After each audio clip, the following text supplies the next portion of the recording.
Welcome back to another deep dive.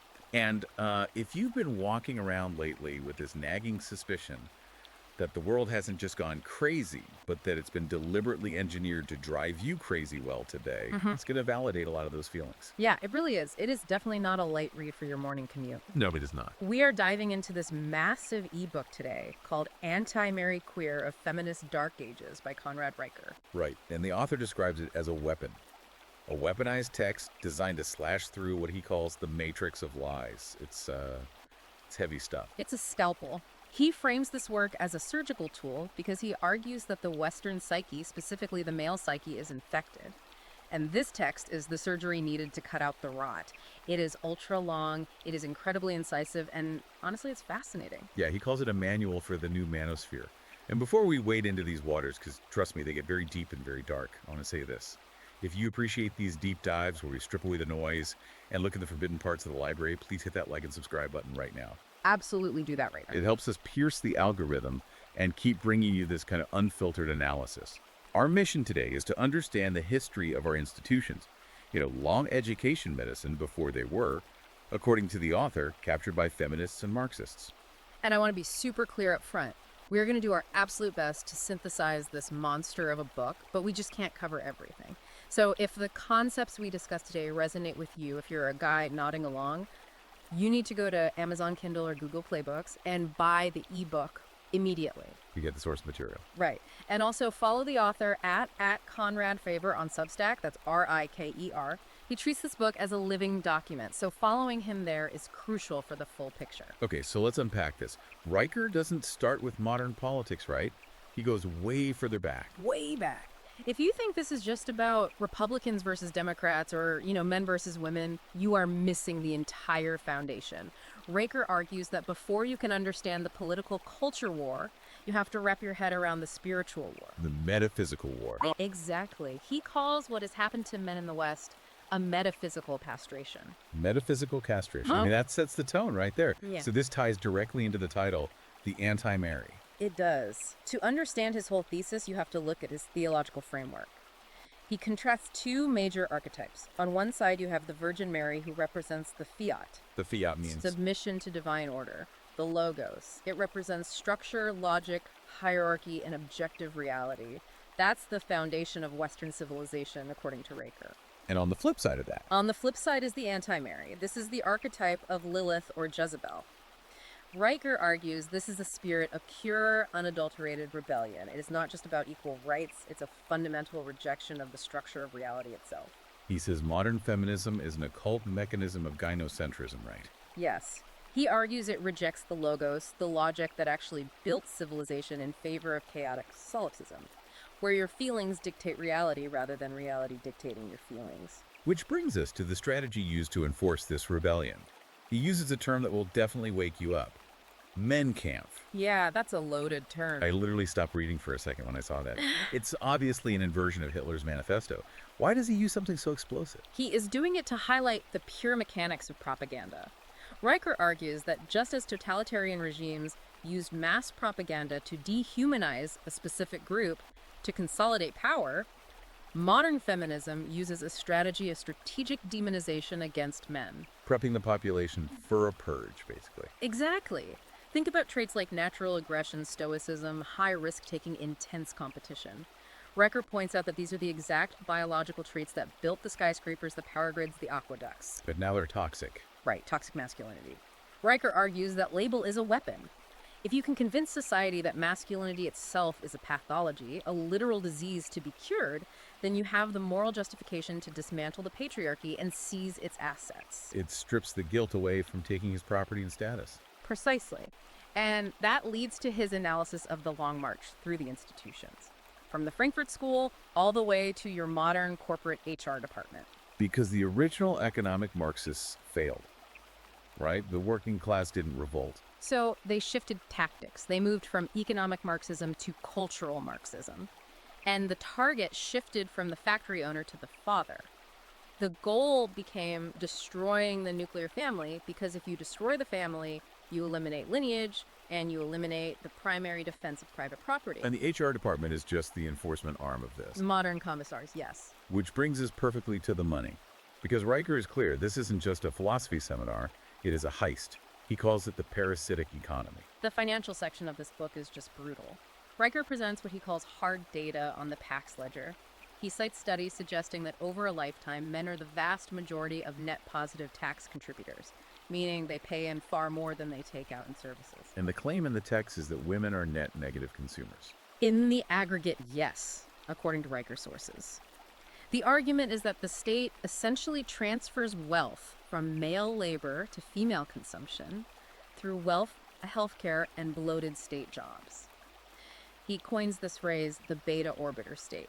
The beta orbiter state, I mean, I heard beta orbiter in dating context, but applying it to the federal government is vivid. But it fits his model perfectly. Yeah. He argues the government acts as a surrogate husband. It extracts resources from men by the force of taxation to subsidize single mothers and female voters. Rendering the biological father obsolete.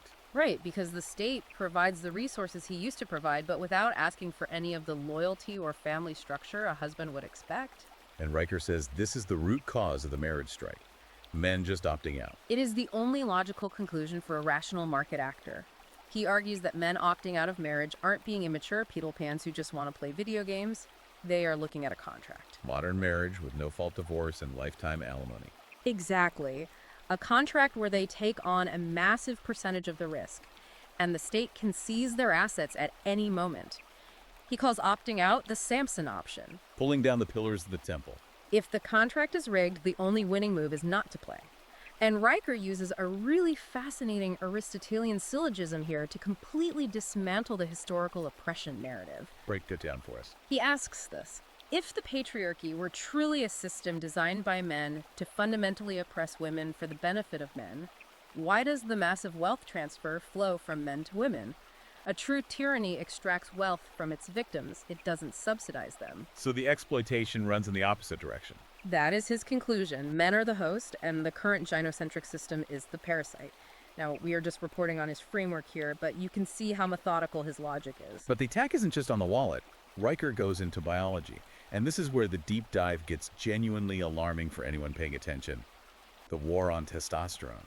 This is where the metaphysical war becomes intensely physical. The text cites data showing a 1% annual decline in testosterone levels in Western men. A man today has significantly less testosterone than his grandfather did at the exact same age. And he attributes this to environmental factors, right? Plastics, xenoestrogens. Plastics, bad diets full of seed oils, but also a medical system that is entirely complicit in this decline. Because a low testosterone male is docile. A high testosterone male is hard to govern. He is risk tolerant, he pushes back against authority. A low T male is a compliant consumer.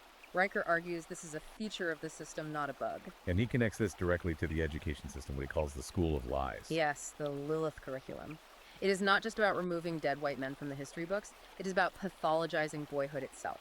Riker points out that normal high-energy boy behavior, roughhousing, competition, questioning rules is now diagnosed as a clinical disorder. The ADHD industrial complex. We are chemically gelving young males, drugging them with amphetamines like Ritalin and Adderall just to make them sit still in a Prussian model classroom environment that is totally unsuited to their biology. We drug them to make them act like compliant girls. And then he goes even darker with the medical establishment when he talks about the transition of children.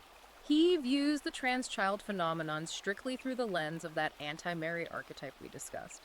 It is a fundamental rejection of the binary biological order of nature, but practically financially, he sees it as a massive lifetime revenue stream for Big Pharma. He throws out a huge figure for that. Over $1.2 million per patient over a lifetime. The text literally calls it a satanic ritual of mutilation. Wow. He argues that the medical establishment actively suppresses data on detransitioners because admitting that biological gender is immutable would completely destroy the anti-Mary narrative that feelings create reality. It is a full spectrum attack. Spiritual, economic, biological. And then, of course, there's the legal system. Riker has an entire chapter on the legal labyrinth where he breaks down how justice has been inverted. He analyzes something called standpoint epistemology. This is the academic theory that lived experience and subjective feelings trump objective facts. Riker tears this apart. He argues that the Believe All Women movement is the ultimate real-world expression of this inverted logic. He brings up the Rolling Stone UVA rape hoax as a case study. It is the perfect case study. Riker points out that the narrative was believed instantly by everyone, even when the specific details of the story were physically impossible. Why? Because the anti-Mary archetype is the eternal victim. She must be believed regardless of physical evidence. He also mentions the Dear Colleague letter under the Obama administration, right? Lowering the standard of evidence for Title IX. Essentially turning college campuses into kangaroo courts where the accused has almost no due process. He talks about the Gish Gallop, too, which is a debate term. It is a strategy of throwing out so many accusations so rapidly, calling someone toxic, misogynist, privileged, fragile, that the accused cannot possibly refute them all using logic. It just overwhelms reason with emotional buzzwords. Riker says this is the default mode of modern feminist discourse. Overwhelm the man with noise so he cannot use his logos to defend his position. And this legal environment bleeds directly into the dating market. If the legal system is a minefield, the dating apps are a total wasteland.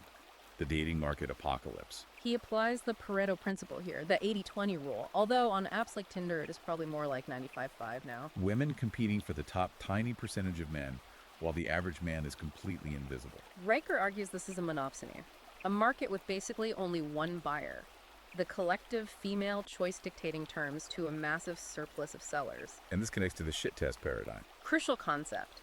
He argues that modern women use the legal system and emotional manipulation to continuously test a male's frame.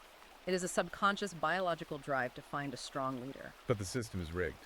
Exactly. It's a double bind. If he fails the test and capitulates, he proves he is weak, and she loses respect for him. But if he passes the test, If he passes it, if he asserts dominance and holds his frame, he is instantly labeled toxic, and the machinery of the state steps in to punish him. It is a literal lose-lose scenario for the modern man. and Riker says this mathematical reality is why we have incels. Right. He is very clear that incels are not some organized terrorist movement. They are a math problem. A sociological result. If you entirely deregulate the sexual marketplace and culturally enforce hypergamy, you inevitably end up with a massive underclass of disenfranchised young men. Riker sees them as the canaries in the coal mine. They are just the first warning sign that the civilization is mathematically collapsing. Okay, so we have laid out a metaphysical war, a parasitic economy, a biological attack, and a rigged legal and sexual marketplace.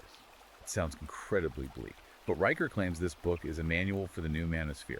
He doesn't just say give up, he offers an actual exit strategy. He does. The entire last third of the book is about building what he calls the New Jerusalem. And it all starts with the individual mind.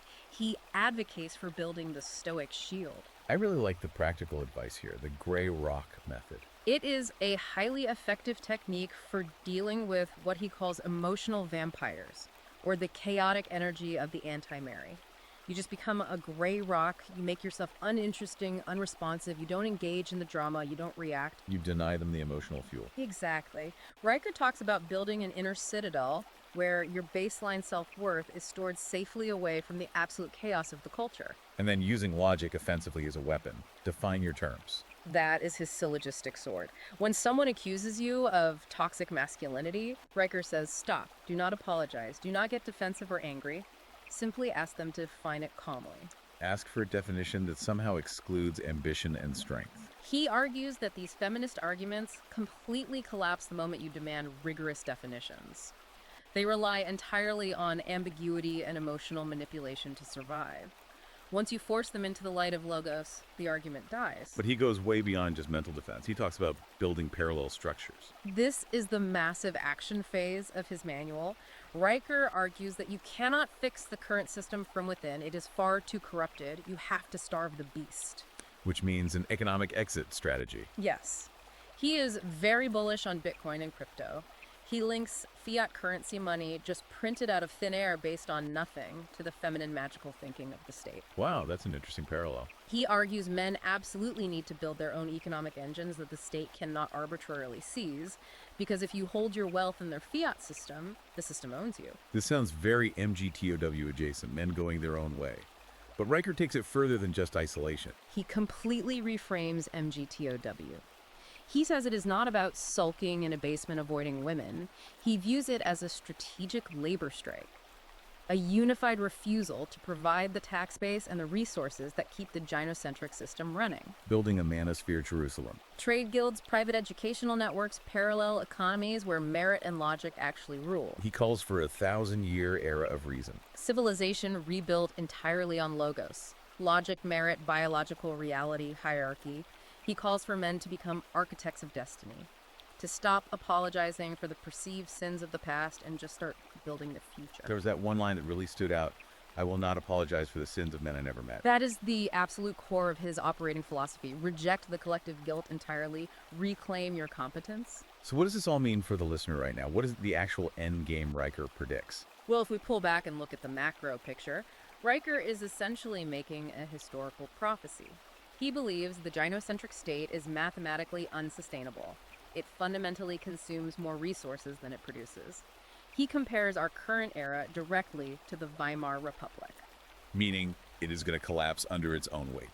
That is his firm prediction. The math won't hold, and when it does collapse, it will offer a massive opportunity for the remnant. The remnant being the men who prepared. The men who kept their heads, who kept their resources out of the fiat system, and who maintained their physical and mental strength. He sees this coming collapse not as a tragedy to fear, but as a necessary forest fire to clear out the cultural rot so a new society based on merit can grow. So the goal isn't to try and save this current world, but to be ready to architect the next one. Exactly. Riker argues that the future always belongs to those who actually show up. Not the ones complaining on the internet, but the ones building real-world structures. The ultimate question he leaves the reader with is, are you going to be a passive victim of the decline or the architect of the next golden age? Powerful stuff. Look, guys, we have only scratched the surface of this text here. This book is incredibly dense, with history, philosophy, and economic data that we just couldn't fit into a single deep dive. If this conversation sparked something in you, if you want to see the full blueprints for this new Jerusalem, you need to get the source material. Go to Amazon Kindle or Google Play Books right now. Search for Anti-Mary Queer of Feminist Dark Ages by Conrad Riker. It is a long read, but Riker would argue it is absolutely necessary armor for surviving the modern world. And do not forget to follow him at Conrad Riker on Substack. He is putting out fresh articles that expand on these exact themes constantly, and you will want to be plugged into that network as things develop. And just one final thought to leave you with. We talked a lot about Riker's vision for reclaiming the logos and building this new era of reason. But historically speaking, the pendulum of civilization swings hard. If this current system does collapse and the remnant takes over, the overcorrection could be incredibly fierce. It makes you wonder what new blind spots the architects of that next world might create without even realizing it. Something to mull over. Definitely something to think about. If you value these deep dives that aren't afraid to go into the dark, challenge the mainstream narrative, and look at the text people are actually talking about behind closed doors, please like and subscribe to the show. It helps us pierce that algorithm of censorship Riker talks about, and it keeps us on the air bringing this to you. Thanks for listening, and we'll see you in the next deep dive.